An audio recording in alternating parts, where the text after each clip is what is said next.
Nous entendons beaucoup parler de l'anxiété et de la santé mentale depuis quelque temps, et peut-être que vous définissez vous-même comme anxieux et que vous êtes à la recherche de solutions concrètes et pérennes pour retrouver une stabilité émotionnelle. C'est vraiment pour vous que j'ai eu envie de préparer cette vidéo afin de vous donner une autre perspective sur ce sujet qui ne serait pas psychologique mais physiologique. En tout cas, c'est la manière dont nous considérons l'anxiété en intelligence neurosomatique. Donc dans cette vidéo, nous allons aborder l'anxiété sous l'angle de la neurologie appliquée pour que vous compreniez pourquoi votre cerveau crée cet état émotionnel. Pourquoi est-ce que l'anxiété peut devenir votre mode de fonctionnement par défaut? Et puis surtout, et c'est certainement ça qui vous intéresse le plus, comment la dépasser pour de bon en allant travailler là où cette émotion est créée, c'est-à-dire au niveau cérébral. J'ai déjà abordé avec vous que dans la perspective neurosomatique, notre manière d'être et de réagir est le résultat d'une dynamique en 3 étapes. La première, c'est l'input ou l'entrée sensorielle. Donc concrètement, c'est l'information qui parvient à votre cerveau de vos différents systèmes sensoriels, qu'ils soient internes ou externes.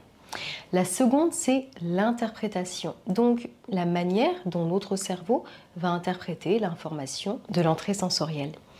Et la dernière, c'est ce qu'on appelle l'output, qui est la réponse, réaction, émotion, pensée, douleur, etc., qui est donc le résultat de l'interprétation. Ce qui se passe, c'est que si le cerveau ne détecte pas de menace, eh bien l'output sera du côté de la performance, du bien-être et de la sérénité. Mais ce sera le contraire dès lors qu'il y aura la détection de menaces. Et c'est vraiment dans cette boucle que s'inscrit l'anxiété, qui est en fait une conséquence, un output, une réponse produite par votre cerveau et votre système nerveux. On parle d'une stratégie d'adaptation face à quelque chose qui, pour votre cerveau, est perçu comme incertain ou menaçant. Et cette notion de perception de la menace, vous l'aurez compris, est vraiment centrale lorsqu'on parle du système nerveux, puisque cela peut être une menace réelle, mais cela peut aussi être une perception corporelle interprétée comme dangereuse ou simplement une anticipation du futur. Donc autrement dit, votre système nerveux fait exactement ce pourquoi il a été conçu, c'est-à-dire vous protéger. Et c'est vrai que l'anxiété a quelque chose d'assez irrationnel, mais en même temps de très réel sur le plan mental et physiologique. Le rythme cardiaque augmente, les muscles se tendent, on a du mal à se concentrer, on dort mal, on est hyper vigilant, on peut avoir des pensées obsessionnelles ou ruminantes, ou alors des comportements compulsifs pour se calmer, avec la nourriture, les écrans, l'alcool, même si on sait consciemment que tout va bien.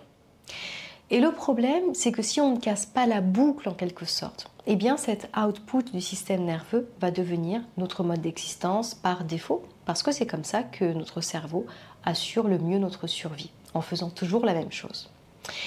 Alors, qu'est-ce qui crée l'anxiété concrètement? Eh bien, en intelligence neurosomatique, nous retenons 4 grandes causes d'anxiété. La première est ce qu'on appelle le mismatch sensoriel. La deuxième, ce sont les problèmes de respiration. La troisième, ce sont les problèmes de frein vagal. Et la quatrième, ce sont les problèmes d'interoception. Donc d'abord, il y a ce qu'on appelle en neurologie appliquée le mismatch sensoriel, qu'on peut imaginer comme un désalignement ou une incohérence entre nos systèmes sensoriels. Imaginez par exemple que votre système visuel dise au cerveau que vous êtes immobile, mais que votre oreille interne, qu'on appelle aussi le système vestibulaire, perçoive pour sa part du mouvement. Eh bien, ce qui va se passer, c'est que votre cerveau ne va plus savoir sur quelle information sensorielle s'appuyer, puisqu'elle ne matche pas. C'est pour ça qu'on appelle ça un mismatch sensoriel.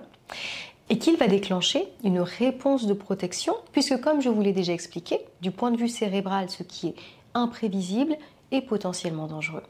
Donc ce désalignement entre les systèmes sensoriels, vision, proprioception, système vestibulaire, crée un conflit interne permanent et l'anxiété devient une réponse de protection, comme si votre cerveau disait « je ne comprends pas ce qui se passe, donc dans le doute, je vais déclencher une réponse protectrice ».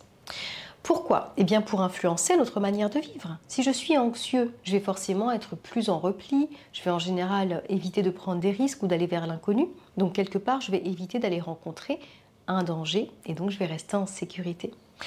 Et ce désalignement sensoriel peut être ponctuel, comme par exemple dans une voiture ou sur un tapis de marche, mais il peut aussi devenir chronique, causée par des troubles visuels qui ne sont pas corrigés, une vision floue, la fatigue oculaire, une mauvaise proprioception, une perte de sensibilité au mouvement ou à des déficits vestibulaires suite à un choc, un virus, un médicament, etc. Et tout ça va faire que le cerveau reçoit en permanence des informations contradictoires et qu'il va produire de l'anxiété.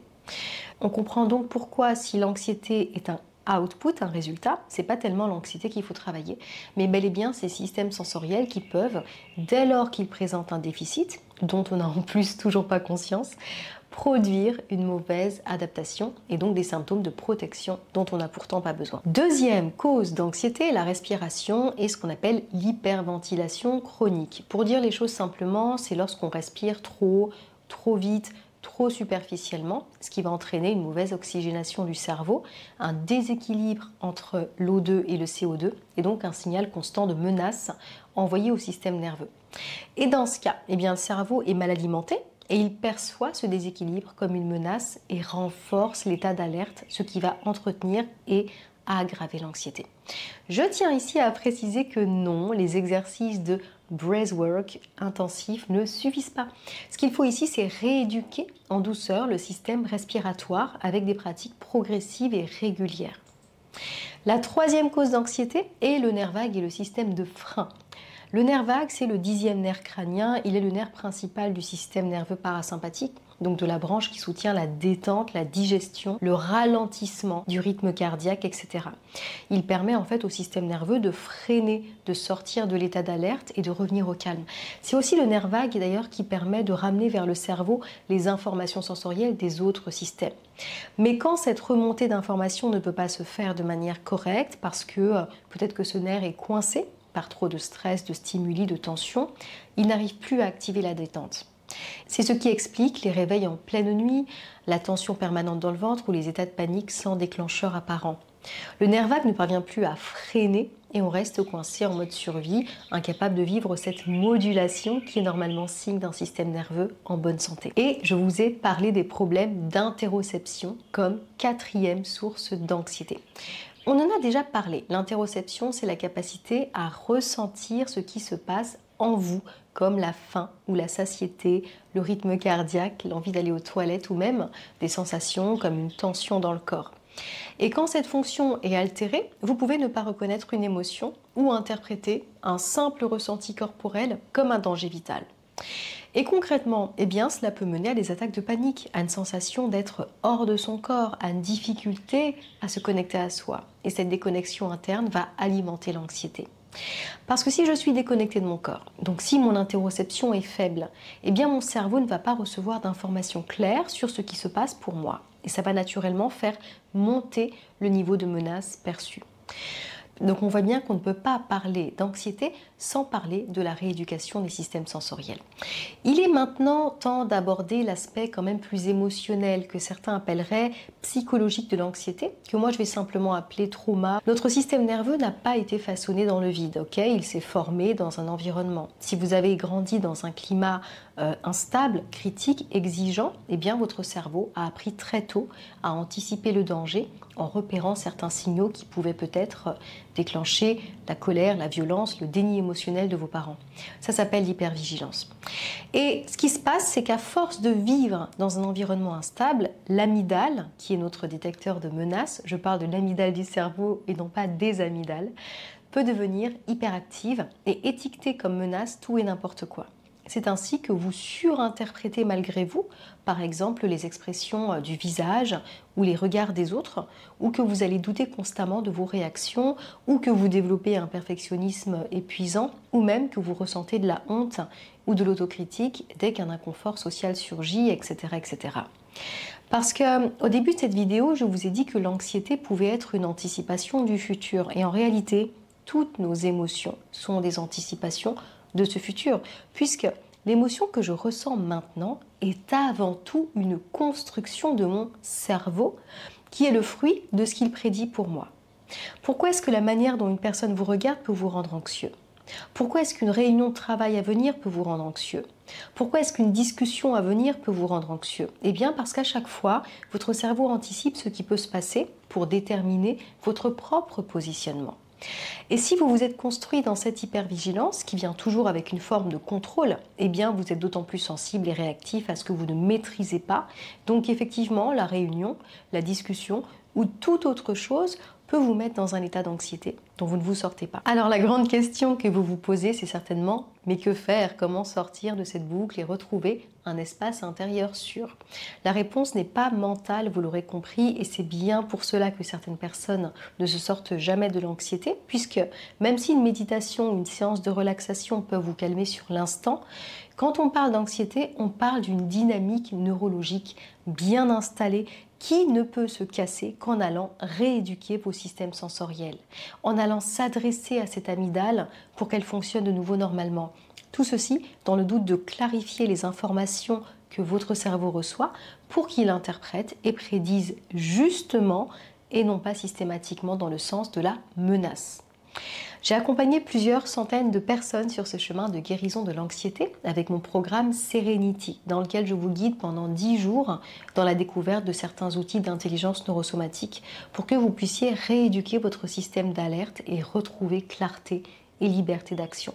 Je vous mets le lien sous cette vidéo avec une promotion pour vous encourager si vous vous sentez prêt à vivre des émotions apaisées.